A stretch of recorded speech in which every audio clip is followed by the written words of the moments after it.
Esme. All hunting stories are the same, said Clovis, just as all turf stories are the same. And all... My hunting story isn't a bit like any you've ever heard, said the Baroness.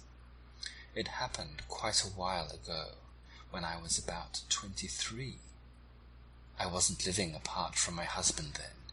You see, neither of us could afford to make the other a separate allowance. In spite of everything that proverbs may say, poverty keeps together more homes than it breaks up. But we always hunted with different packs. All this has nothing to do with the story. We haven't arrived at the meet yet. I suppose there was a meet, said Clovis. Of course there was a meet, said the Baroness. All the usual crowd were there, especially Constance Broddle. Constance is one of those strapping, florid girls that go so well with autumn scenery or Christmas decorations in church. I feel a presentiment that something dreadful is going to happen, she said to me. Am I looking pale?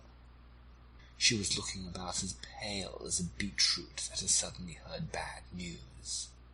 You're looking nicer than usual, I said, but that's so easy for you. Before she had got the right bearing on this remark, we settled down to business. Hounds had found a fox lying out in some gorse bushes. I knew it, said Clovis. In every fox-hunting story I've ever heard, there's been a fox and some gorse bushes. Constance and I were well mounted, continued the Baroness serenely, and we had no difficulty in keeping ourselves in the first flight, though it was a fairly stiff run. Towards the finish, however, we must have held rather too independent a line, for we lost the hounds and found ourselves plodding aimlessly along, miles away from anywhere. It was fairly exasperating, and my temper was beginning to let itself go by inches, when on pushing our way through an accommodating hedge, we were gladdened by the sight of hounds in full cry in a hollow just beneath us.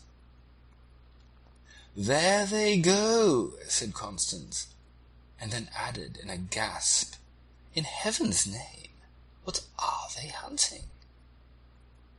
It was certainly no mortal fox. It stood more than twice as high, had a short, ugly head, and an enormous, thick neck. "It's a hyena," I cried. "It must have escaped from Lord Pabham's park."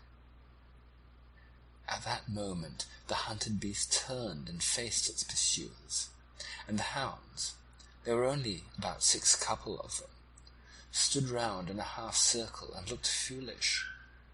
Evidently they had broken away from the rest of the pack on the trail of this alien scent, and were not quite sure how to treat their quarry now that they had got him.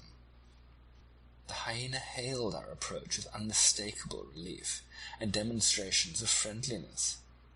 It had probably been accustomed to uniform kindness from humans, while its first experience of a pack of hounds had left a bad impression. The hounds looked more than ever embarrassed as their quarry paraded its sudden intimacy with us, and the faint toot of a horn in the distance was seized on as a welcome signal for an unobtrusive departure. Constance and I and the hyena were left alone in the gathering twilight. "What are we to do?" asked Constance. "What a person you are for questions," I said. "Well, we can't stay here all night with a hyena," she retorted. "I don't know what your ideas of comfort are," I said, "but I shouldn't think of staying here all night even without a hyena. My home may be an unhappy one.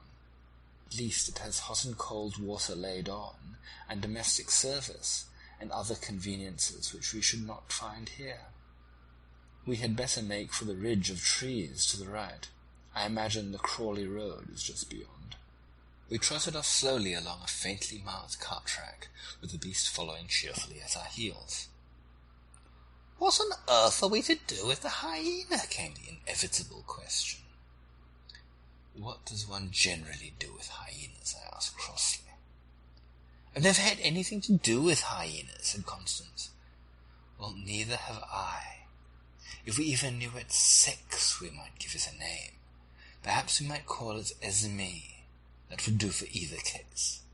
There was still sufficient daylight for us to distinguish wayside objects, and our listless spirits gave an upward perk as we came upon a small half-naked gypsy brat picking blackberries from a low-growing bush. The sudden apparition of 2 horsemen and a hyena set it off crying, and in any case we would scarcely have gleaned any useful geographical information from that source.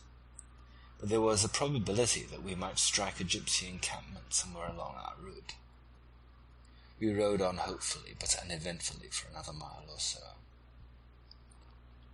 "I wonder what the child was doing there," said Constance presently. "Picking blackberries, obviously." "I don't like the way it cried," pursued Constance. "Somehow its wail keeps ringing in my ears."